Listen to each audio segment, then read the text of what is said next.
Olá, hoje no Mundo Político as perspectivas de pautas econômicas na Câmara. Como os parlamentares estão se posicionando em relação à reforma tributária e ao novo arcabouço fiscal? As adequações no sistema de impostos terão finalmente condições de sair do papel? Quais os principais entraves da discussão?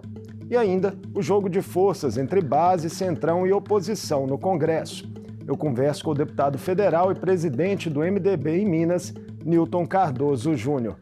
Bem-vindo ao Mundo Político, deputado. Um prazer recebê-lo mais uma vez. Obrigado, Marco. Uma alegria estar aqui novamente e poder falar para todos os ouvintes que acompanham, telespectadores da TV Assembleia. Deputado, o senhor integra o grupo de trabalho que está à frente de uma das grandes pautas do Congresso em 2023, que é a reforma tributária. Por que esse tema tem mais chances de avançar agora do que em tentativas anteriores? Marco, uma excelente pergunta. Nós estamos tratando de reforma tributária no Congresso Nacional fazem 30 anos.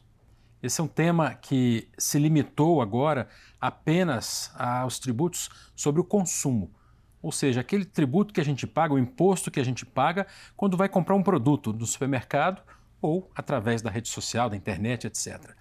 Então, quando nós limitamos a tributação sobre o consumo, nós estamos criando uma simplificação que vai, de verdade, promover um forte desenvolvimento econômico e uma grande oportunidade do Brasil avançar e vai fazer um impacto equivalente do plano real na economia brasileira.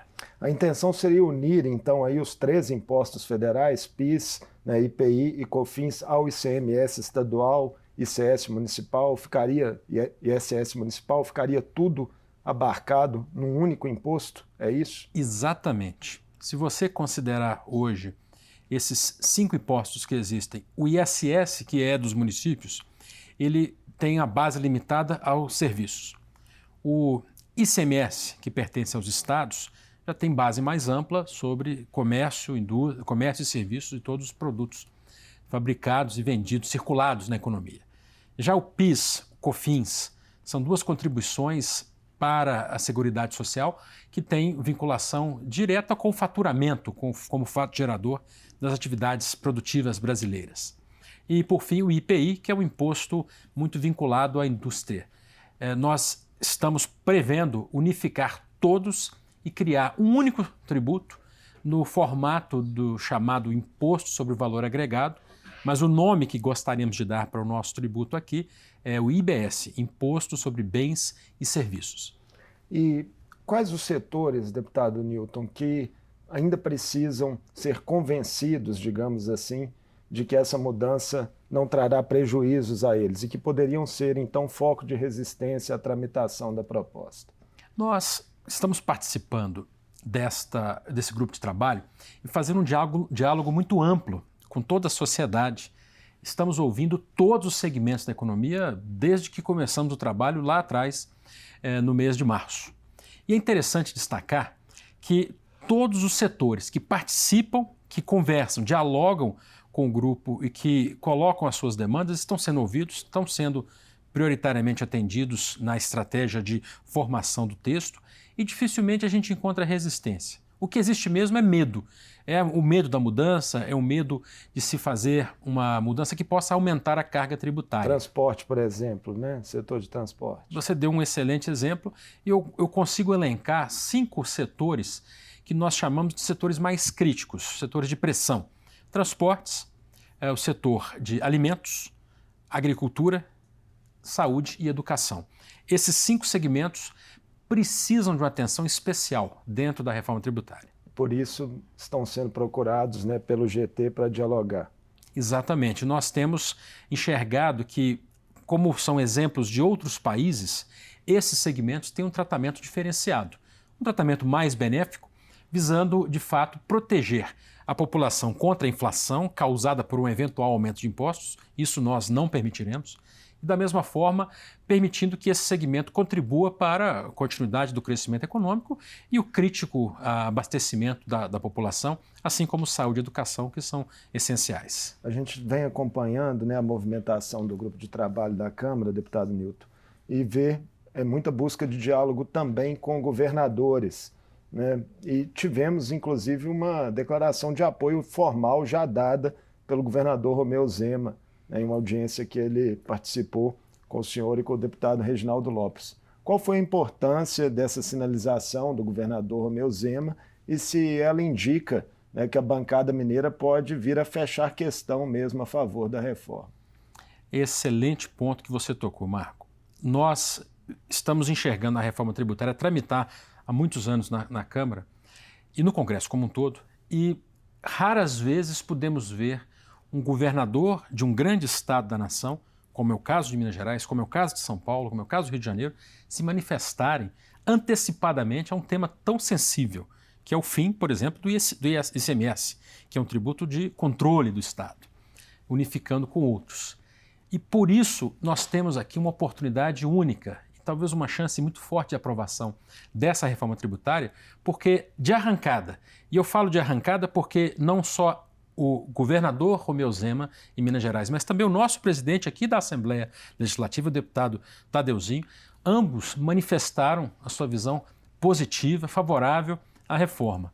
E com isso nós estamos trazendo sim um fortalecimento para as discussões nacionais, porque os grandes estados estão se manifestando a favor, enxergando que, ainda que o Estado possa, num primeiro momento, ter uma perda em relação ao ICMS, no crescimento econômico que será promovido pela reforma, certamente todos esses estados vão ganhar. O senhor citou a direção da Assembleia de Minas, né? O Legislativo Mineiro foi o primeiro do país a promover uma audiência pública, né, sobre a reforma tributária, recebeu integrantes do GT, e nessa reunião o presidente Tadeu Martins defendeu que a discussão, né, seja travada com muito respeito à autonomia dos estados e dos municípios.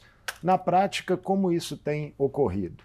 De verdade, essa é uma preocupação que todos temos, e a reforma, ela muda um critério da tributação hoje que, em geral, a tributação sobre o consumo é na origem, ou seja, no local de onde o produto saiu. Com o tributo no formato IVA, a tributação passa a ser no destino. Com isso, o município, o estado destinatário da mercadoria, do produto, da circulação ou mesmo do serviço prestado, passa a ter um crescimento porque o imposto fica onde ele é prestado. E isso mostra o fortalecimento da troca econômica no país e, por isso, nós temos condições de manter a autonomia, porque o Estado destinatário poderá escolher a sua alíquota, e não só isso, também vamos promover o crescimento dos pequenos municípios, que é um fator de apoio para a reforma tributária, como temos trazido. Vocês também estiveram com a FIENG, né, que demanda aí a eliminação do chamado resíduo tributário das exportações. Como que isso impactaria, né, na indústria de Minas Gerais? Um dos grandes problemas da atual legislação tributária brasileira é que ele não faz a verdadeira não cumulatividade. E esse é um princípio basilar da reforma tributária que nós queremos aprovar na Câmara. A não cumulatividade significa dizer que tudo aquilo que é adquirido ao longo do processo produtivo de uma atividade econômica é passível de gerar crédito para a cadeia seguinte na economia. Portanto, não há acumulação de créditos de tributo sobre o consumo naquela atividade. No Brasil de hoje, na economia mineira hoje, por exemplo, grande parte da atividade produtiva, especialmente industrial, de exportação, acaba ficando com um resíduo tributário, aquilo que ele não consegue aproveitar como crédito, na ordem de 6%. Então, para produtos industriais, e dependendo da cadeia econômica global que nós estamos enfrentando, disputando, 6% de imposto é a diferença entre ser competitivo ou não. Então nós vamos eliminar esse resíduo tributário da cadeia produtiva industrial de Minas Gerais, promovendo ganhos para a indústria mineira. Significaria na prática, então, que as indústrias mineiras poderiam aí ter melhores condições de estar, né, exportando seus produtos, abrindo outros mercados. A economia mineira, a indústria mineira passa a ter um custo final com impostos menor. Na exportação já é zerado, mas ele deixa de ter esse resíduo de 6%. E ainda por cima, no trâmite interno, na venda doméstica de mercadorias, de produtos industriais, temos também uma possível até redução da tributação. Até que a reforma, né, chegue a um desenho final, deputado Nilton, ainda há muitas conversas e ajustes para acontecerem. Em qual cronograma o senhor acredita ser possível aprovar a matéria no Congresso? Sai esse ano ainda? Nós estamos trabalhando desde o início do mês de março de 2023 e acreditamos que, pelo cronograma que estamos cumprindo e honrando as reuniões semanais, as audiências públicas, as visitas locais, estivemos aqui em Minas Gerais, o grupo de trabalho já esteve no norte do Brasil, visitou a Zona Franca, haverão reuniões com os governadores de cada região, de todas as regiões do Brasil, e com esse cronograma esperamos levar o texto para o plenário da Câmara até o mês de maio, até a segunda quinzena do mês de maio de 2023. Está otimista demais, não? Com tantas arestas aí ainda para serem aparadas com setores produtivos? Com certeza é um tempo bastante apertado, mas é importante lembrar que nós estamos discutindo a soma de dois textos. É o texto da PEC 45 e da PEC 110 do Senado. Essas duas PECs se uniram e o texto novo será produzido a partir de um trabalho já realizado pelo Senado, pela Câmara, e o que está se fazendo agora é justamente desatando os últimos nós. Portanto, essa discussão não é novidade para quem participa dela, não é uma discussão que traz uma situação inovadora demais, a não ser pela própria PEC, mas o que se está discutindo é um grande avanço para a economia tributária nossa e vamos, com isso, promover um grande ganho para o país. Nesse tema, Senado e Câmara estão alinhados, já que viemos aí de divergências recentes em torno da tramitação de medidas provisórias, por exemplo? Com certeza. Existem os detalhes de cada casa e a autonomia de cada casa é sempre respeitada, mas o diálogo de Senado e Câmara está muito bem quanto à reforma tributária. Falando então de outros assuntos agora, né, que são destaque no Congresso, essa questão das medidas provisórias, né, que influenciou aí formação de blocos, também para ocupação de espaço nas comissões mistas. Como é que o senhor viu essa polêmica? Chegou a um bom termo depois de divergências públicas aí entre os presidentes Arthur Lira e Rodrigo Pacheco? É importante nós destacarmos a realidade da Câmara desde o início da legislatura. No mês de fevereiro, quando elegemos a mesa e fizemos a composição para a eleição da casa, foram apenas dois candidatos. Um candidato com um partido apenas e o candidato que venceu as eleições, o deputado Arthur Lira, que juntou quase que a totalidade dos partidos na Câmara. Com isso, não se criou um bloco dividido. Perdão, não se criaram blocos divididos. Foi feito apenas um bloco e esse bloco precisou depois se ajustar. Isso tem efeito nas comissões mistas das medidas provisórias, tem efeito para o tempo de fala na casa, entre outros tantos detalhes, e por isso que esse ajuste foi necessário e o momento certo calhou que foi juntamente com a discussão das medidas provisórias. Programas importantes do governo federal hoje estão ancorados em medidas provisórias, né? Programas sociais como Bolsa Família, Minha Casa Minha Vida. O senhor acredita que não correm risco na Câmara? O cronograma fica um pouco mais apertado, mas em tempo de ser votado. O rito nosso de trabalho está bem avançado, os deputados estão votando com muito cuidado, com muita atenção, mas com muita velocidade também. Essa disputa de poder entre as duas casas não pode atrapalhar. No que tange a matérias supranacionais, eu acredito que não haverá discussão nem ideológica, nem partidária que afete. Outro tema econômico, né, de peso encaminhado ao Congresso, vai ser encaminhado essa semana, oficialmente, mas que já está aí na discussão pública, é o novo arcabouço fiscal apresentado pelo governo Lula, substituição ao teto de gastos, né, que foi uma medida implantada lá no governo Temer, né, de seu partido. Qual a sua visão inicial sobre a proposta? Ela está na linha de ajuste correta? Olha, é importante lembrar e destacar que a necessidade de se controlar o gasto público só surgiu com o teto de gastos. Quando o presidente Michel Temer anunciou a medida e implantou a medida no final de 2016, todos levaram um susto, mas hoje reconhecem que era indispensável que o país, para controlar a dívida pública, para controlar justamente o tamanho da máquina pública também, da máquina governamental, precisasse implantar um regime de controle. Independente se é teto de gastos ou agora esse novo arcabouço, que é um arcabouço que tem um pouco mais de flexibilidade, nós precisamos manter um controle rígido sobre as contas públicas para que o país possa manter a atratividade de investimentos, controlar a inflação e evitar que a carga tributária precise aumentar em virtude de uma máquina pública inchada. Eu sou contra qualquer aumento de tributos. Sou terminantemente contra, porque nós já temos uma das cargas tributárias mais altas do planeta. Portanto, seja arcabouço, seja teto de gastos, uma ferramenta de controle rígido de gasto público e que promova, né, o controle da inflação e permita com isso, até quem sabe, redução de impostos, é favorável e é necessário. A pandemia, né, o cenário que houve com a pandemia ali, acabou impondo uma mudança de visão sobre o teto de gastos, sobretudo em relação a investimentos essenciais que não poderiam ser prejudicados, na saúde, por exemplo? Não necessariamente, porque nós votamos uma PEC específica, uma emenda constitucional específica para a pandemia. Nós chamamos, inclusive, de PEC do orçamento de guerra. Aquilo foi algo extraordinário, algo fora da expectativa de qualquer nação no planeta. Portanto, o que nós vimos em função da pandemia foi um aumento acelerado, exagerado da inflação, não só no Brasil, mas em várias outras nações. E isso tem sido hoje uma das principais causas para estarmos com um dos juros mais altos do mundo. Tem esse debate público também aquecido. Como é que o senhor vê as polêmicas entre o Planalto e o Banco Central?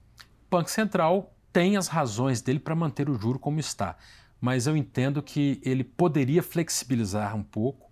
Diante de uma visão internacional, o dólar começou a cair, nós temos commodities internacionais em ritmo de queda, inclusive nos preços em dólar.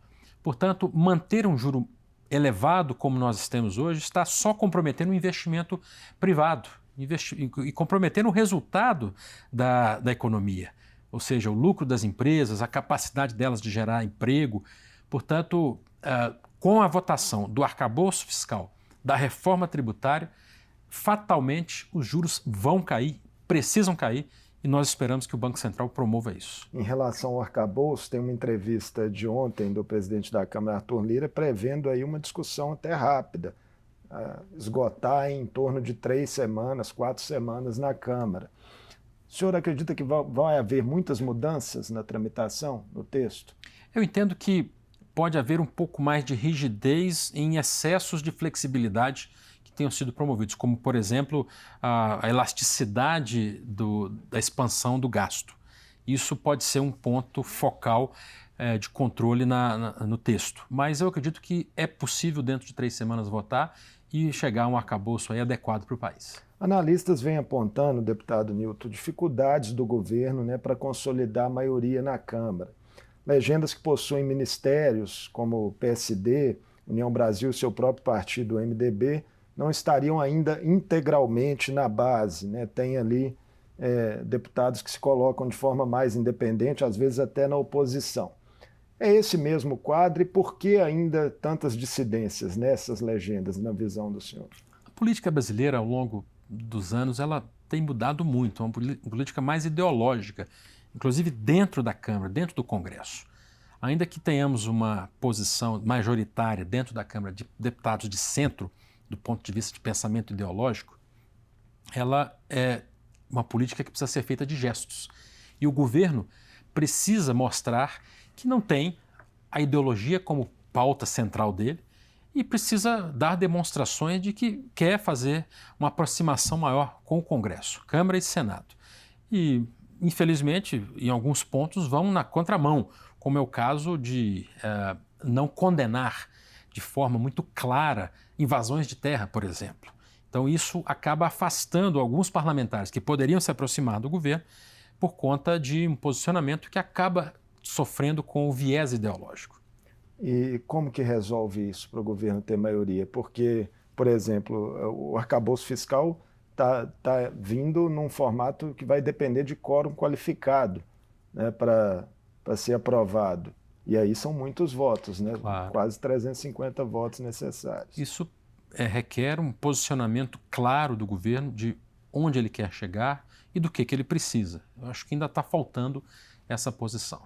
Recentemente foram formados dois grandes blocos partidários na Câmara, um no qual está o MDB, com 142 parlamentares, e outro ainda maior, articulado pelo presidente Arthur Lira.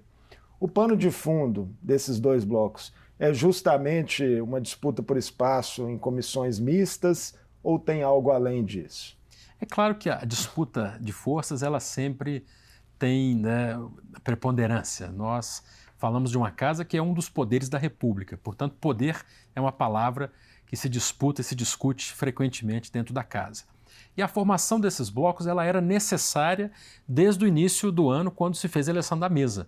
Nós fizemos apenas um bloco e com esse bloco não se dividiram espaços adequadamente, como tradicionalmente nas eleições de legislatura se faz dentro da casa. Portanto, a primeira formação que se arrancou foi uma formação que o nosso partido, o MDB, participou de forma até protagonista e fez um bloco considerável com 140 deputados. E agora, com esse novo bloco, se mostrou até um bloco um pouco mais heterodoxo. Ele tem diferentes visões ali presentes dentro do mesmo grupo. Eu entendo que isso visa, sim, a discussão de espaços na casa, mas principalmente a demonstração de força que cada lado tem que dar.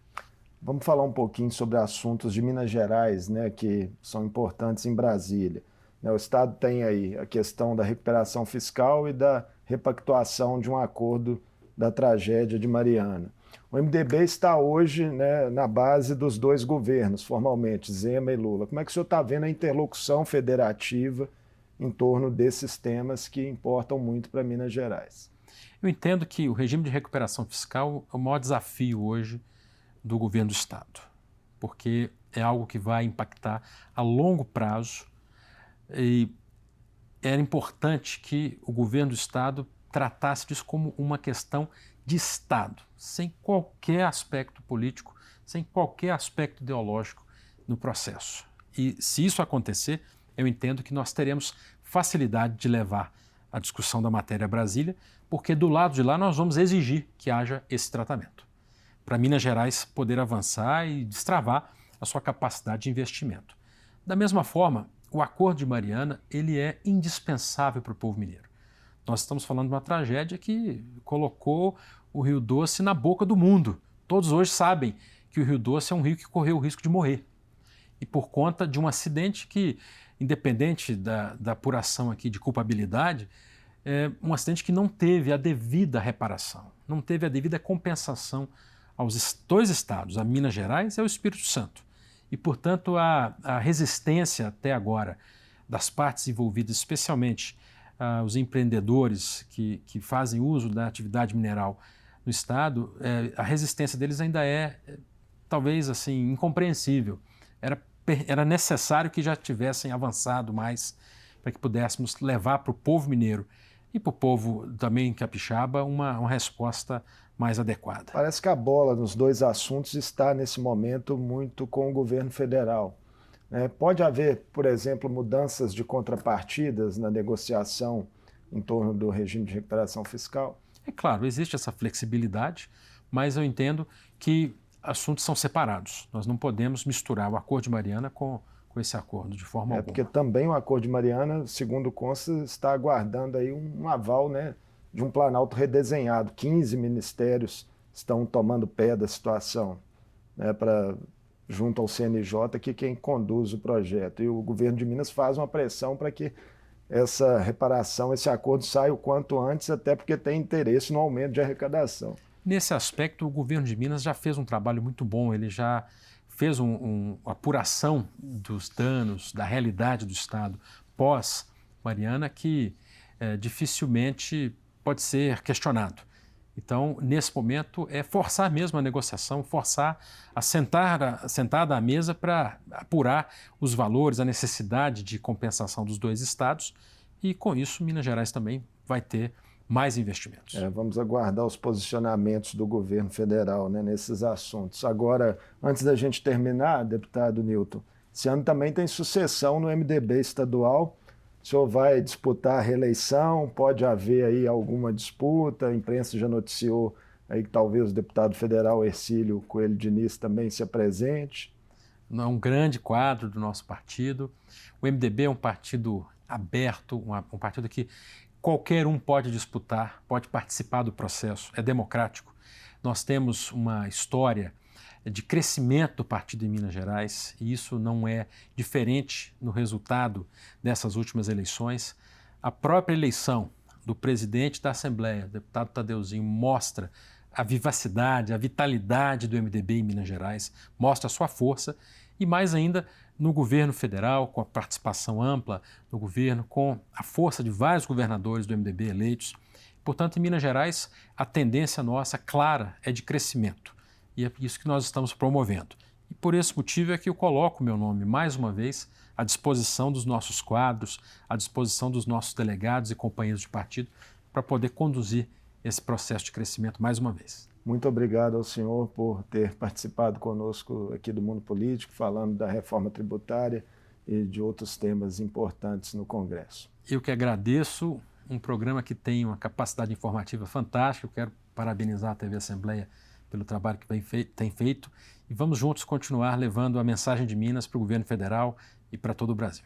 Até a próxima. Eu conversei com o deputado federal Nilton Cardoso Júnior, presidente do MDB em Minas.